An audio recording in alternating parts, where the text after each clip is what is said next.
Halo semuanya, kami dari kelompok 3, kelas D Makroekonomi 1. Di sini kami akan membahas chapter 13 dari buku Macroeconomics oleh Gregory Mankiw edisi 9, yaitu The Open Economy Revisited tentang the Mundell-Fleming Model and the Exchange Rate Regime. Next slide. Sebelum memasuki pembahasan, kelompok kami beranggotakan 4 orang. Yang pertama ada saya sendiri, yaitu Alifa Mailari Sarta Mevia, kemudian Amatul Kafi, selanjutnya Jenny Marpono, dan terakhir Vincent Thomas dengan NPM kami yang masing-masing tertera pada layar. Next slide.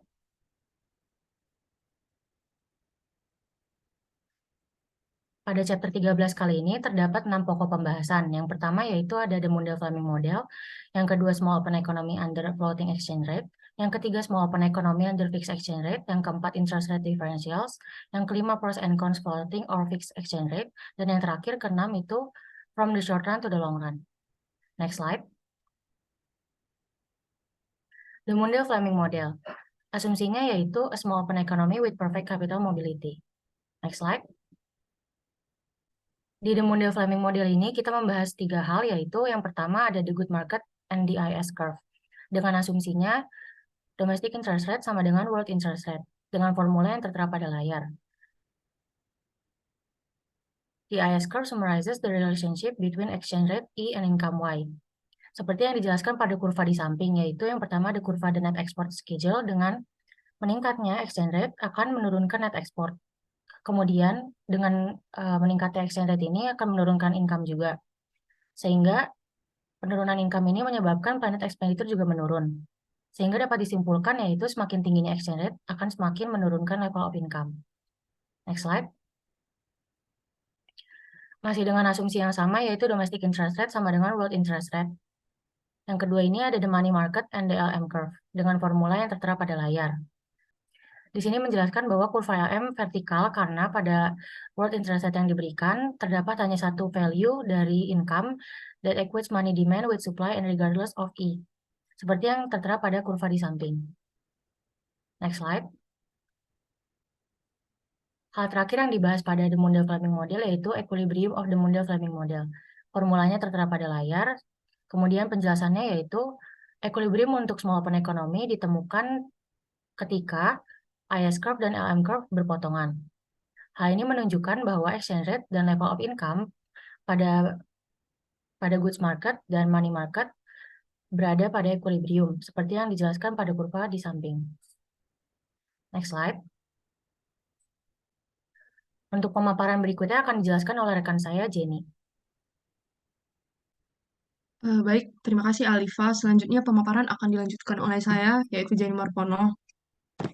Nah, pembahasan kali ini yaitu tentang the small open economy under floating exchange rate. Floating exchange rate merupakan sistem yang memungkinkan nilai tukar berfluktuasi sebagai respon terhadap perubahan kondisi ekonomi. Next slide. Pada pembahasan floating exchange rate, yang pertama ada expansionary fiscal policy. Expansionary fiscal policy akan membuat IS curve bergeser ke kanan, menaikkan exchange rate, namun akan membuat income tetap.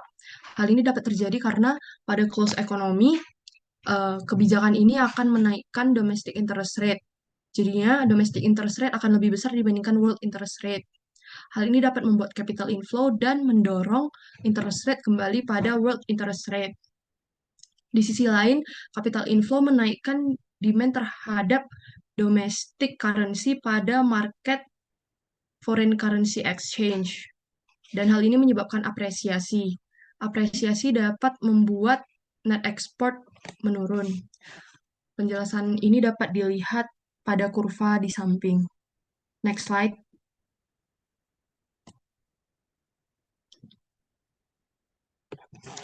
Selanjutnya pada floating exchange rate ada expansionary monetary policy. Nah, dengan adanya expansionary monetary policy dapat menaikkan money supply dan akan menggeser kurva LM ke kanan, mengurangi exchange rate dan menaikkan output.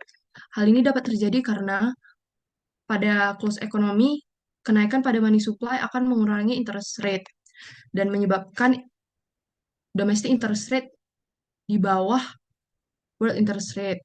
Hal ini dapat membuat capital outflow dan mendorong domestic interest rate kembali pada world interest rate. Di sisi lain, capital outflow yang naik. Di sisi lain, capital outflow dapat menaikkan demand untuk foreign currency dan menyebabkan exchange rate terdepresiasi. Exchange rate yang terdepresiasi akan meningkatkan net export.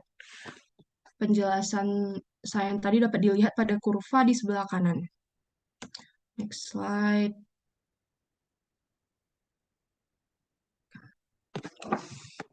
Selanjutnya ada trade policy atau kebijakan perdagangan. Karena adanya kuota atau tarif impor, hal ini akan menggeser kurva IS ke kanan, menaikkan exchange rate, namun akan membuat income atau output tetap. Hal ini dapat terjadi karena pembatasan perdagangan dimaksudkan untuk meningkatkan NX yang merupakan bagian dari income level Y. Peningkatan pada income level Y dapat menaikkan money demand dan membuat interest rate naik. Saat domestic interest rate di atas world interest rate, maka akan terjadi capital inflow dan mendorong interest rate kembali ke world interest rate. Selanjutnya, di sisi lain, capital inflow akan menaikkan demand untuk foreign currency dan menyebabkan exchange rate terapresiasi dan membuat net export turun. Dengan adanya trade restriction, hal ini tidak akan berdampak pada income, consumption, dan interest rate. Selanjutnya, pemaparan akan dilanjutkan oleh teman saya, yaitu Amatul Kafi. Oke, pemaparan selanjutnya akan dipaparkan oleh saya sendiri, yaitu mengenai the small open economy under fixed exchange rate. Jadi pertama-tama kita harus mengenali dulu apa itu fixed exchange rate. Jadi fixed exchange rate ini merupakan sistem di mana bank sentral itu mengumumkan value for the exchange rate, kemudian siap untuk membeli dan menjual mata uang domestik untuk mempertahankan nilai tukar pada tingkat yang diumumkan. Boleh di next slide.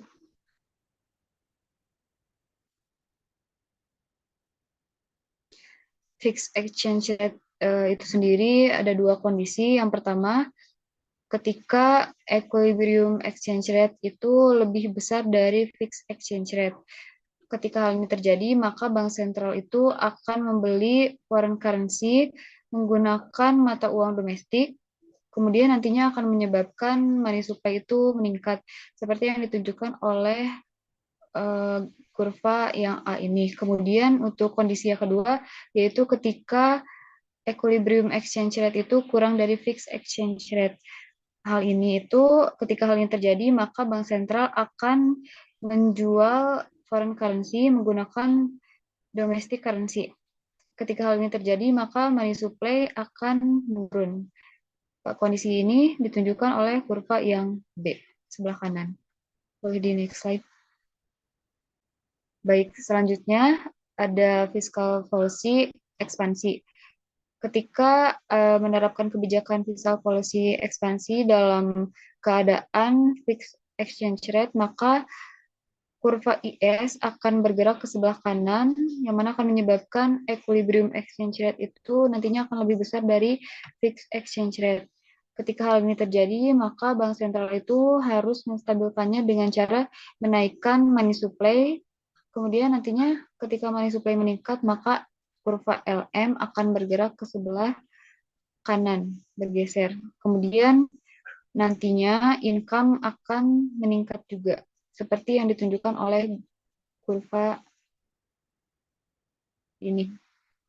Boleh di next. Baik, selanjutnya untuk monetary policy ekspansi ini, hal yang akan terjadi yaitu menggeser kurva LM ke sebelah kanan, kemudian pada waktu yang sama, ini tuh akan menyebabkan equilibrium exchange rate itu kurang dari fixed exchange rate. Ketika hal ini terjadi, maka bank sentral itu harus menstabilkannya dengan cara menggunakan kebijakan moneter kontraksi. Seperti yang ditunjukkan oleh gambar kurva di samping ini.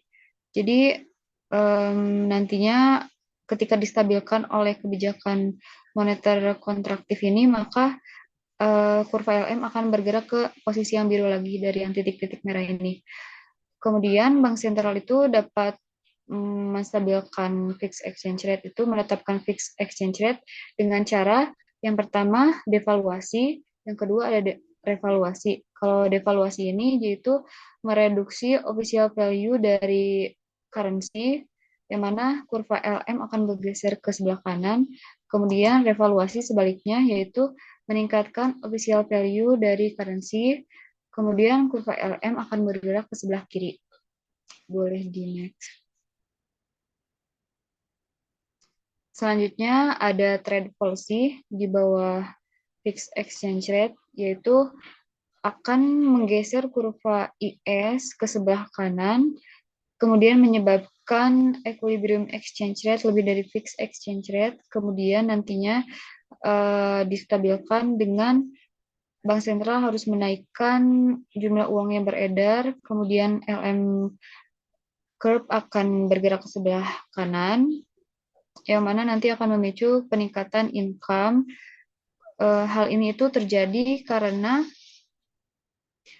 ekspansi moneter akan meningkatkan pendapatan agregat, yang mana NX sama dengan saving dikurangi investment, kemudian income akan meningkat, kemudian saving akan meningkat, kemudian berdampak terhadap kenaikan net export. Penjelasan ini ditunjukkan oleh kurva sebelah kiri. Pemaparan selanjutnya akan dipaparkan oleh rekan saya, Vincent Thomas. Baik, terima kasih. Saya izin melanjutkan untuk slide selanjutnya. Yang pertama ada interest rate differential pada fungsi R sama dengan R bintang itu tidak selalu terjadi, yaitu di mana ada resiko negara maju cenderung memiliki suku bunga yang lebih tinggi untuk mengompensasi risiko negara. Kemudian ada perubahan yang diharapkan dalam nilai tukar. Jika mata uang terdepresiasi, maka ia harus membayar lebih banyak suku bunga sehingga investor tidak akan dibayar kembali dalam mata uang yang kurang berharga. Nah, pada kurva tersebut, di skenario tersebut tidak mungkin terjadi karena yang pertama, bank sentral ingin menghindari depresiasi yang besar dengan mengurangi jumlah uang beredar. Kemudian yang kedua, depresiasi dapat meningkatkan harga barang impor yang menyebabkan P meningkat. Selanjutnya ketika kita naik, penduduk rumah tangga mungkin ingin memegang uang daripada berinvestasi sehingga meningkatkan permintaan uang. Which ketika bergeser kurva LM ke sebelah kiri, maka mitigasi dari penurunan exchange rate dan depresiasi income. Boleh di next. Nah, sekarang ada pros and cons floating atau fixed exchange rate. Yang pertama, ada speculative attack.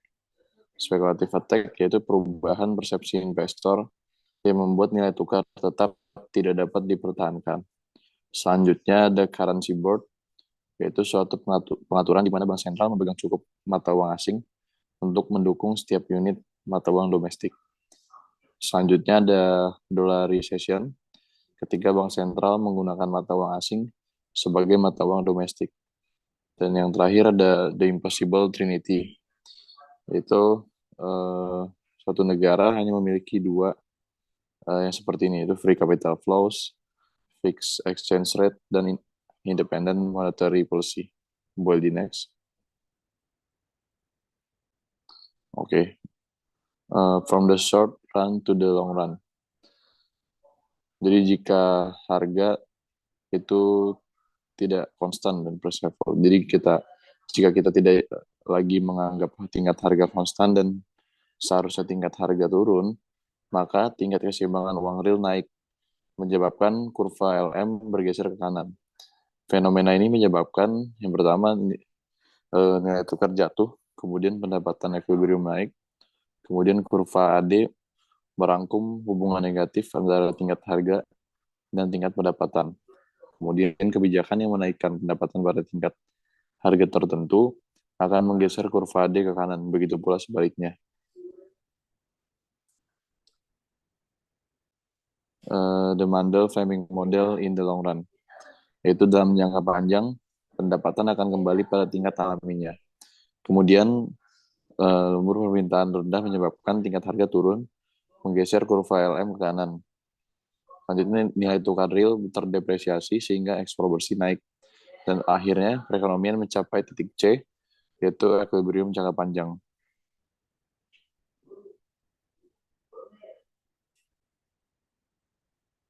Sekian pemaparan dari kelompok kami, kurang lebihnya mohon maaf. Terima kasih.